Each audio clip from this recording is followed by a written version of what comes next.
ጤና ይስጥልን የተወደዳችሁ የመሃል ሚዲያ አድማጭ ተመልካቾቻችን እንደምንላችኋል። እንሆ ዘወትር በዚህ ሰዓት ወደ እናንተ የሚደርሰው መሃል ዜናችን ተጀምሯል። በቅድሚያም ዋና ዋናዎቹን በማሻገር እንጀምራለን። አዲስ አበባ የሚገኙት የትግራይ ጀነራሎችና ፖለቲከኞች ህወሓትን በማስወገድ የትግራይን ጊዜያዊ አስተዳደር ለመረከብ እየተዘጋጁ ነው ተባለ። በጥፋት ኃይሉ ላይ እየተወሰደ ያለው እርምጃ ተጠናክሮ መቀጠሉ ተነግሯል። እንዲሁም የፋኖ ቡድን መሪ ከነ 4 አጃቢዎቹ መገደሉ ተነግሯል። ዝርዝር ዘገባውን ይዘናል። ከውጭ ኢራን ከ1 ሚሊዮን በላይ ወታደራዊ ተዋጊዎችን ማሰለፏ ተነግሯል። ከውጭ ያዝነው ርዕሰ ጉዳያችን ነው። ቀደም ብለን ያደረስናችሁ አበይት ርዕሰ ጉዳዮቻችን ናቸው። ውድ ተመልካቾቻችን ከዩቲዩብ ባለፈ በቲክቶክ እንዲሁም በፌስቡክ በቴሌግራምን ጨምሮ ሌሎች ተጨማሪ ይዘቶቻችንን መመልከት ትችላላችሁ። ዜናውን ላይክ እና ሼር ሚዲያችንንም ሰብስክራይብ በማድረግ ቤተሰብነታችሁን ታጠነክሩ ዘንድ ከወዲሁ አክብሮ ግብዣችን ነው። ከመሸጋገሪያ በኋላ እንመለሳለን። በተዋበችውና ለመኖሪያ ምቹ በሆነችው ሲኤምሲ ከአፍሪካ ኮንቬንሽን ሴንተር ፊት ለፊት ድሪም ቢልደርስ ሪል ስቴት ከ620 ሺህ ብር ቅድመ ክፍያ ጀምሮ ከባለ 1 እስከ ባለ 3 መኝታ ቤቶችን ከተለያዩ የካሬ አማራጮች ጋር ከ7 እስከ 30% ቅናሾች ያሉትን በተጨማሪም 50% የባንክ ብድር የተዘጋጀላቸውን ዘመናዊና ቅንጡ የመኖሪያ መንደር ሁለተኛ ፌዝ ለሽያጭ አቅርበናል። የምንሸጥሎ ቤት ብቻ አይደለም፣ ደህንነቱ የተጠበቀ ጥሩ ማህበራዊ ህይወትን የምትመሰርቱበት ልጆቹ ከኩዮቻቸው ጋር ርቀው የሚያድጉበት ሰፊ የመኖሪያ መንደርም ነው። የዚህ ወርቃማ ዕድል ተጠቃሚ ለመሆን ይደውሉልን። ድሪም ቢልደርስ ሪል ስቴት ህልሞን እንገነባለን። በቀዳሚነት ወደ ያዝነው መረጃችን አለፍ። አዲስ አበባ የሚገኙት የትግራይ ጀነራሎችና ፖለቲከኞች ህወሓትን በማስወገድ የትግራይን ጊዜያዊ አስተዳደር ለመረከብ እየተዘጋጁ ነው ተባለ።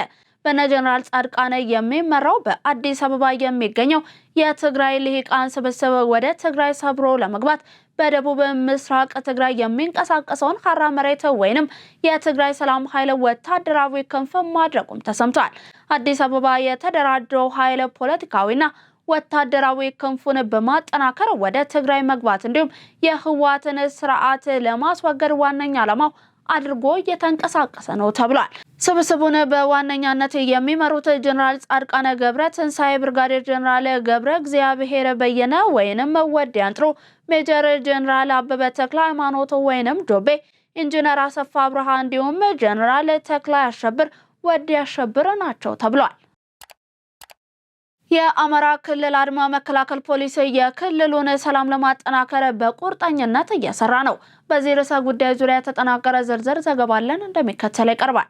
የክልሉን ህዝብ ሰላምና ደህንነት ለመጠበቅ የአማራ ክልል አድማ መከላከል ፖሊስ ቀን ከሌት በንቃት እየሰራ ይገኛል። የአማራ ክልል አድማ መከላከል ፖሊስ ከሀገር መከላከያ ሰራዊት እንዲሁም ከሌሎች የጸጥታ ኃይሎች ጋር በመቀናጀት በክልሉ በሁሉም አካባቢዎች አስተማማኝ ሰላም የማስፈን ስራውን አጠናክሮ ቀጥሏል። የጸጥታ ኃይሉ በአሁኑ ወቅት የህዝብን ሰላምና ደህንነትን ለማረጋገጥ ቀን ከሌት እየሰራ የሚገኝ ሲሆንም በተለይም በህገወጥ ታጣቂ ቡድኖች ላይ የማያዳግም እርምጃ በመውሰድ የህግ የበላይነትን የማስከበር ተግባሩን በስኬት እያከናወነ ይገኛል። ይህ የተቀናጀ ኦፕሬሽን በክልሉ የተለያዩ አካባቢዎች አንጻራዊ ሰላም እንዲሰፍንና የማህበረሰቡ የዕለት ተዕለት እንቅስቃሴ ወደ ቀድሞ ሁኔታው እንዲመለስ ከፍተኛ አስተዋጽኦ እያበረከተ መሆኑም ተመላክቷል። አሁን ላይ የአድማ መከላከል ፖሊስ የሀገር መከላከያ ሰራዊትና ሌሎች የጸጥታ መዋቅሮች ባደረጉት የተቀናጀ ዘመቻ የጥፋት ኃይሎችን አቅም በማዳገም ረገድ ውጤታማ ስራ ተሰርቷል።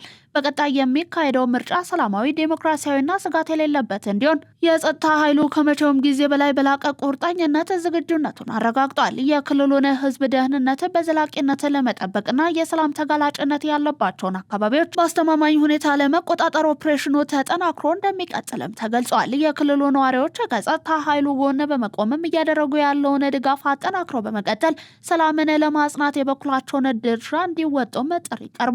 የህግ ማስከበር ስራው የክልሉን ዘላቂ ልማትና የዜጎችን ነጻነት ለማረጋገጥ ያለመ በመሆኑ ሰራዊቱን በጀግንነት እንዲሁም በጽናት መንፈስ የሚያንጸባርቅ ኃይል መገንባቱን ተጠናክሮ እንደሚቀጥልም የአማራ ክልል ፖሊስ ዋና ጠቅላይ መምሪያ አስታውቋል። በጥፋት ኃይሉ ላይ እየተወሰደ ያለው እርምጃ ተጠናክሮ መቀጠሉ ተገለጸ። በሰሜን ሸዋ ዞን ሚዳ ወረሞ ወረዳ በአላቦ ቢራባ ቀበሌ መሽጎ የነበረው ፋኖ ቡድን ላይ መከላከያ ሰራዊት በወሰደው ኦፕሬሽን አንድ የቡድኑን መሪ ከነ 4 አጃቢዎቹ ጋር የደመሰሰ ሲሆን ጸረ ሰላም ኃይሉ በደረሰበት ከባድ ምትን በርካታ አባሉ ቁስለኛ መሆናቸው ተገልጿል። አንድ ስናይፐር፣ 4 ክላሽ፣ 1 ምንሽር እንዲሁም 1 ዲሞፍተር እንዲሁም 88 የክላሽ ጥይት እንዲሁም 32 የስናይፐር ተተኳሽ መማረክ መቻሉም ነው የተገለጸው። በጥፋት ኃይሉ የግፍ ገፈት ቀማሽ የሆኑት ነዋሪዎችም ቡድኑ እንዲከስም ለጥምር ጦሩ መረጃ በመስጠት እያደረጉ ያሉትን አስተዋጽኦ ይበልጥ መጠናከር አለበት ተብሏል። በትግራይ ክልል ምክክር ለማካሄድ አስቻይ ሁኔታ አለመኖሩን የኢትዮጵያ ሀገራዊ ምክክር ዋና ኮሚሽነር መስፍን አርአያ ገለጹ። ዝርዝር ዘገባው እንደሚከተለው ይቀርባል። ሀገራዊ ምክክር ኮሚሽኑ አስቻይ ሁኔታ የለም ብሎ የተናገረው በዛሬው ዕለት በጽህፈት ቤቱ በሰጠው ጋዜጣዊ መግለጫ ነው። በሰሜን ኢትዮጵያ የተካሄደውን ጦርነት ከተጠናቀቀ በኋላ የተለያዩ ማህበራዊ እንዲሁም ኢኮኖሚያዊ ቀውሶች እንደተፈጠሩ ኮሚሽኑ እንደሚረዳ የገለጹት ፕሮፌሰር መስፍን ከተለያዩ አካላት ጋር ከ22 ጊዜ በላይ ውጤታማ ውይይት እንደተደረገ ተናግረዋል። በውይይቶቹ መግባባት ላይ ቢደረስም እንኳ አጀንዳ ለማሰባሰብ ግን በክልሉ አስቻይ ሁኔታ ባለመፈጠሩ በአዲስ አበባ ለማድረግ እንደተገደ አስታውቋል። ኮሚሽኑ በአዲስ አበባ በተያዘ መጋቢት ወር እንደሚካሄድም ገልጿል። ኮሚሽኑ የአጀንዳ ማሰባሰቡን አካሄዳለው ያለው ከክልሉ ሁሉን ተወካዮች በማምጣት ነው። በክልሉ ያለው የጸጥታ ሁኔታ እንዲሁም አስቻይ ሁኔታዎች ባለመኖራቸው ሁሉንም ተወካዮች ወደ አዲስ አበባ አመጣለው ነው ያለው። ኮሚሽኑ አክሎም ለክልሉ ተወላጆች እንዲሁም የህዝብ ተወካዮች፣ ምሁራን እንዲሁም ፖለቲካ ፓርቲዎች አሁንም ቢሆን መጥተው መሳተፍ አለባቸው ብለዋል። ከ70 በላይ የሚሆኑ ተወላጆች እስከ ትላንትናው ዕለት ድረስ በዲጂታል መንገድ ጥያቄ አቅርበው ተቀባይነት አግኝተዋል ያለው ኮሚሽኑ ስራውን 93 በመቶ አጠናቀቅ ያለው ያለ ሲሆንም ቀሪው ትግራይ ክልል ነው ብለዋል። በታህሳስ 2014 አዋጅ ጸድቆለት በዚሁ ዓመት የካቲት ወር ስራ የጀመረው ኮሚሽኑ በአዋጅ የተሰጠውን ስራ ማጠናቀቅ ተስኖት ከአንድም 2 ጊዜ የስራ ጊዜው ተራዝሞለታል። ኮሚሽኑ በአዋጁ የተሰጠው የ3 ዓመታት ዕድሜ ቢሆንም ኃላፊነቱን በ4 ዓመትም ሊጨርስ ባለመቻሉ ባለፈው የካቲት ወር የስራ ጊዜው በ8 ወራት ዳግም ተራዝሞለታል። ለግጭት የሚጥሩ የጥፋት ኃይሎችን በመታገል የዘላቂ ሰላምና ልማት እቅዶቻችንን ለማሳካት መትጋት አለብን ሲሉ የአማራ ክልል ምክትል ርዕሰ መስተዳደር ዶክተር አብዱ ሁሴን ገለጹ። ምክትል ርዕሰ መስተዳደሩ በሰሜን ወሎ ዞን ከተለያዩ የማህበረሰብ ክፍሎች ጋር ተወያይተዋል። በዚህ ወቅትም ሰላም የሁሉም ነገር መሰረት በመሆኑ የጋራ አጀንዳችን ሆኖ እየተሰራበት ነው ብለዋል። ምክትል ርዕሰ መስተዳድሩ ለሰላምና የልማት ስራዎች የጸጥታ አካላት ብርቱ ጥረት እንዳለም ሆኖ የህብረተሰቡ ትብብርና ተሳትፎ ከፍተኛ ሚና እንዳለውም አስገንዝበዋል። በመሆኑም ለግጭትና ጦርነት የሚጥሩ የጥፋት ኃይሎችን በመታገል የዘላቂ ሰላምና ልማት እቅዶቻችንን ለማሳካት በጋራ መትጋት አለብን ብለዋል። በምዕራብ ጎንደር ዞን በህገወጥ መንገድ ሲጓዝ የነበረ 80 በርሜል ነዳጅ ከሁለት ተጠርጣሪዎች ጋር በቁጥጥር ስር መዋሉን የዞኑ ፖሊስ መምሪያ አስታወቀ። ነዳጁን መያዝ የተቻለው በምዕራብ አርማጭሆ ወረዳ በሁለት አይሱዙ ተሽከርካሪ ተጭኖ በመጓጓዝ ላይ እንዳለ ነው። በዚህም ፖሊስ 80 በርሜል ነዳጅ ከሁለት ተጠርጣሪዎች ጋር በቁጥጥር ስር በመዋል ምርመራ እያካሄደ መሆኑን ገልጿል። ይህም በአቋራጭ ለመክበርና ለህገወጥ ዓላማ ለማዋል በማለም በሀገርና ህዝብ ላይ ተጨማሪ ጫና ለመፍጠር እየተሞከረ ህገወጥ ተግባር መሆኑን የዞኑ ፖሊስ መምሪያ አዛዥ ኮማንደር ምስጋናው ካሴ አብራርተዋል። እንደነዚህ አይነት ወንጀሎችን ለመከላከል የጸጥታ አካላት ባደረጉት ጠንካራ ፍተሻና በህብረተሰቡ ጥቆማ መሰረት በህገወጥ መንገድ ሲዘዋወር የነበረ ነዳጅም መያዙ ነው የተነገረው። 7ኛው ጠቅላላ ምርጫ ፍትሃዊ ዲሞክራሲያዊና ሰላማዊ ሆኖ እንዲካሄድ በሚደረገው እንቅስቃሴ መገናኛ ብዙሃን ድርብ ኃላፊነት እንዳለባቸው ተገለጸ። ተጨማሪውን ይዘናል፣ ተከታትለን እንመለስ።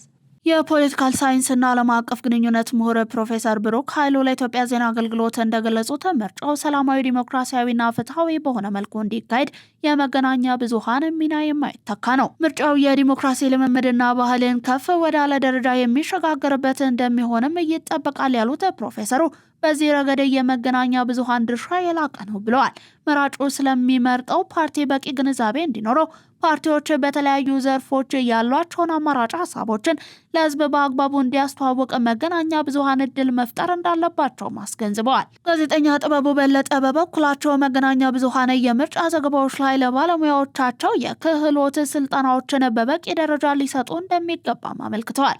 ምርጫው ስኬታማ እንዲሆን መገናኛ ብዙሃን የባለሙያዎችን አቅም መገንባት ወሳኝ ነው ብለዋል።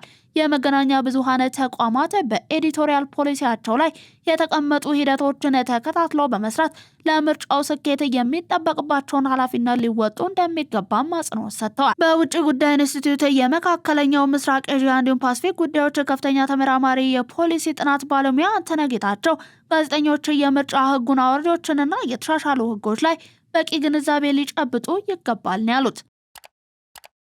አምራች ኢንዱስትሪዎች የውጭ ምንዛሬ ግኝትን ከማሳደግ ባለፈ የንግድ ሚዛንን በማስጠበቅ ረገድ የጎላ ሚና እየተጫወቱ መሆኑን የኢንዱስትሪ ሚኒስትር ዴኤታ ታረቀኝ ቡሉልታ አስታወቁ።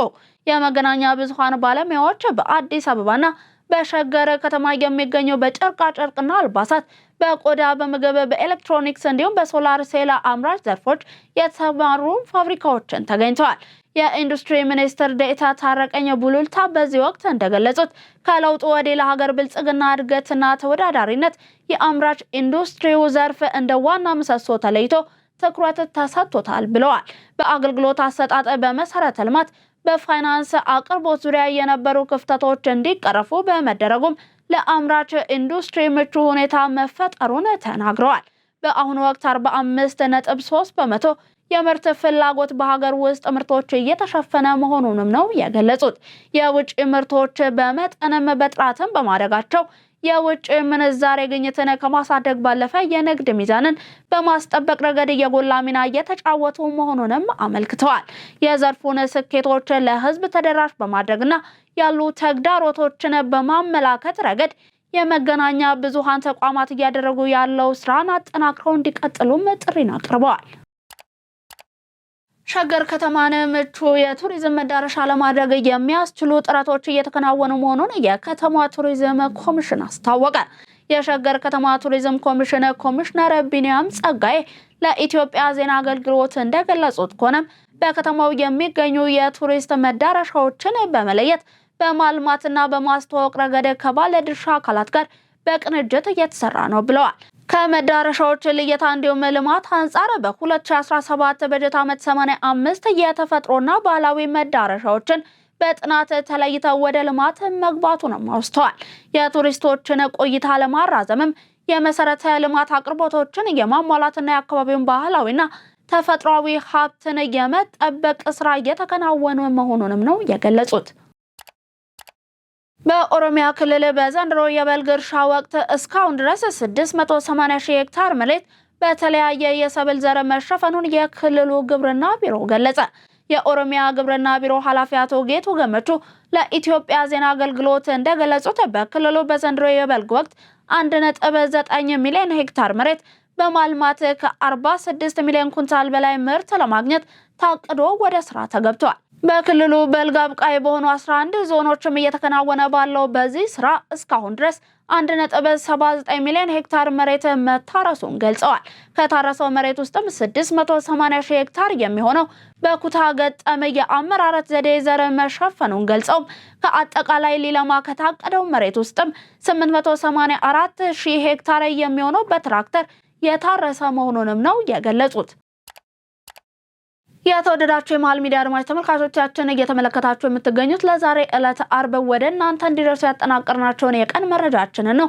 አሁን ደግሞ ከውጭ ዜና ምንጮች ወደ ያዝናቸው እናልፋለን። 35% እውነተኛ ቅናሽ ለ15 ውድ የመሃል ሚዲያ ቤተሰቦች ብቻ ከዲኤምሲ ሪል ስቴት በነፋሻማው ለቡ መብራት ኃይል በላፍቶ ፓርክና በቻድ ኤምባሲ በተከበበው ኮምፓውንድ መንደራችን ውስጥ ከስቱዲዮ እስከ ባለ 4 መኝታ አፓርትመንቶችን እንዲሁም ፓኖራሚክ ቪው ማለትም በአራቱም አቅጣጫ ውብ የተፈጥሮ እይታና የከተማ እይታ ያላቸውን ፔንታውሶችን ጨምሮ በእያንዳንዱ ቤቶች ላይ እስከ 3.5 ሚሊዮን ብር የሚደርስ ቅናሽ አድርገናል። እንዲሁም 60% ከወለድ ነፃ የባንክ ብድር ቤቱን ከተረከቡ በኋላ እየኖሩበት አለያም እያከራዩት የሚከፍሉበትን እድል አመቻችተናል። በተጨማሪም አንድ ቤት ለገዛ አንድ ቤት በነፃ የሚያገኙበትን እድልና ሙሉ የቤት ዕቃም በነፃ ያገኛሉ። ምን ይሄ ብቻ! በአማራው ዘመናዊ መንደራችን ውስጥ የመዋኛ ገንዳ፣ የልጆች መጫወቻ፣ የስፖርት ማዘውተሪያ፣ ጂምና ቤተ መጻሕፍት፣ ፓርኪንግና ኤሌክትሪክ ቻርጅ መሙያ መሳሪያን ጨምሮ ሁሉን አቀፍ መዝናኛ ሟልተን ዓለም አቀፍ ስታንዳርድ ጥራት ያላቸውን ቤቶች በ5% ቅድመ ክፍያ ብቻ የግሎ ያድርጉ። ለበለጠ መረጃ በ0907 888883 አሊያም በ0995 757554 ላይ ይደውሉ። የኢራኑ ፕሬዝዳንት የሩሲያ መንግስትን እንዲሁም ህዝብን አመሰገኑ። በዚህ ጦርነት ውስጥ የፕሬዝዳንት ፑቲን መልእክቶችና የሩሲያ ህዝብ ድጋፍ ብርታት እንደሰጣቸው የኢራኑ ፕሬዝዳንት መስዑድ ፔዜሽኪያን ገልጸዋል። ፕሬዝዳንቱ የኢራን ህዝብ የሚያሳየው ጽናትና ጀግንነትን በምስራቅ እስያ በቀጠናው ሀገራት አማካኝነት አስተማማኝ ደህንነትን የሚያረጋግጡ አዳዲስ ትስስሮች እንዲፈጠሩ ተስፋ ሰጥቶናል ብለዋል። ኢራን ከ1 ሚሊዮን በላይ ተዋጊዎችን ማሰለፏ ተሰማ። በመካከለኛው ምስራቅ ያለው ወታደራዊ ውጥረት ወደ ከፋ ደረጃ መሸጋገሩን የሚያሳዩ መረጃዎችም እየወጡ ይገኛሉ። ኢራን በአሜሪካ ሊሰነዘርብኝ ይችላል ላለችው የምድር ወረራ ምላሽ ለመስጠት ከ1 ሚሊዮን በላይ ተዋጊዎችን በተለያዩ የጦር ክፍሎችና ተጠባባቂ ኃይሎች ውስጥ ዝግጁ ማድረጓን አስታውቃለች። ይህ ግዙፍ የሰራዊት ስምሪት ኢራን ከዚህ ቀደም ከነበሩ ውስን ግጭቶች ወጥታ ወደ ሙሉ ጦርነት ዝግጅት መሸጋገሩንም የሚያሳይ ነውም ተብሏል። ሀገሪቱ ያሰለፈችው የምድር ጦር መደበኛ ያልሆኑ ታጣቂዎችን እንዲሁም የየአካባቢው የጥበቃ ስልቶች አሜሪካ ልታስበው የሚችለውን ማንኛውንም ጥቃት ምላሽ ለመስጠት እየተዘጋጁ ናቸውም ተብሏል። የኢራን ወታደራዊ ዝግጅት በዋነኛነት የሚያተኩረው የተደራራቢ መከላከያ ስልት ላይ ሲሆንም ይህ የሀገሪቱን መልክዓ ምድራዊ አቀማመጥ፣ ግዙፍ የሰው ኃይል እንዲሁም ያልተማከለ የእዝ መዋቅርን በመጠቀም የአሜሪካን የቴክኖሎጂ የበላይነትን ለመቋቋም ያለመ ነው። ይህም ጦርነቱ ከተጀመረ ለአጭር ጊዜ ሳይሆን ለረጅም ጊዜ ሊቀጥል እንደሚችልም ማሳያ ሆኗል። ይህ ዝግጅት እንደ አሜሪካ፣ እንግሊዝ፣ ፈረንሳይ እንዲሁም ጀርመን ላሉ ሀገራት ትልቅ ስጋትን ፈጥሯል። የምድር ላይ ጦርነት ከተጀመረ ግጭቱ እጅግ ውስብስብ እንዲሁም ከፍተኛ ዋጋ የሚያስከፍል ደረጃ ላይ የሚሸጋገር ሲሆንም ውጤቱ ከመካከለኛው ምስራቅ አልፎ በመላው ዓለም ላይ የኢኮኖሚና የፖለቲካ ቀውስ ሊያስከትል እንደሚችልም ባለሙያዎች እየተነበዩ ይገኛሉ። የአሜሪካ ወታደሮችን የሚያስተናግዱ ሆቴሎች ጥቃት ሊሰነዘርባቸው ይችላል ስትል ኢራን አስጠነቀቀች። ማስጠንቀቂያው በጅቡቲ ያሉ ሆቴሎችንም ይመለከታል ተብሏል። የኢራን የውጭ ጉዳይ ሚኒስትር አባስ አራግቺ በመካከለኛው ምስራቅ የሚገኙ ሆቴሎች የአሜሪካ ወታደሮችን ማስተናገድ እንዲያቆሙ ከበድ ያለ ማስጠንቀቂያን ሰጥተዋል። ሚኒስትሩ አሜሪካ ወታደሮቿን ከወታደራዊ ካምፖች አስወጥታ በሲቪል ሆቴሎች እንዲሁም ቢሮዎች ውስጥ በማስፈር የባህረ ሰላጤው ሀገራት ዜጎችን እንደ የሰው ጋሻ እየተጠቀመች ነውም ሲሉ ከሰዋል። እንደ የፋርስ የዜና ወኪል ዘገባ ማስጠንቀቂያው በባህሬን፣ በተባበሩት አረብ ኤምሬትስ፣ በሶሪያ እንዲሁም በጅቡቲ የሚገኙ ሆቴሎችን ያጠቃልላል። ኢራን እነዚህን መገናኛዎችን በዝርዝር መለየቷን እየገለጸች ሲሆንም ወታደሮቹን ማስተናገድ የማያቆሙ ከሆነ ተቋማቱ ህጋዊ የመከላከያ ኢላማ ተደርገው ጥቃት እንደሚሰነዘርባቸው ጠቅሳለች። ይህ ሁሉን አቀፍ እንዲሁም የመጨረሻ የተባለውን ማስጠንቀቂያ ቀጠናዊ ውጥረቱን ይበልጥ አባብሶታል። የተወደዳችሁ የመሃል ሚዲያ አድማጭ ተመልካቾቻችን ለዛሬ ለታርብ ወደ እናንተ እንዲደርሱ ያጠናቀርናቸውን የቀን ዜናዎቻችንን አበቃን። ምርጫችሁን መሃል ሚዲያ መሃል ዜና አድርጋችሁ ስትመለከቱን ስለነበር እጅግ እያመሰገንን ከዩቲዩብ ባለፈ በቴሌግራም፣ በፌስቡክ እንዲሁም በቲክቶክ ገጾቻችን ተጨማሪ ይዘቶቻችንን እንድትመለከቱ የአክብሮት ግብዣችን ነው። ዜናውን ላይክ እና ሼር፣ ሚዲያችንንም ሰብስክራይብ በማድረግ ቤተሰብነታችሁን ታጠነክሩ ዘንድ የአክብሮት ግብዣችንን እያቀረብን በኔ ቦታ በቃው። ሰናይ ቀን ተመኘን።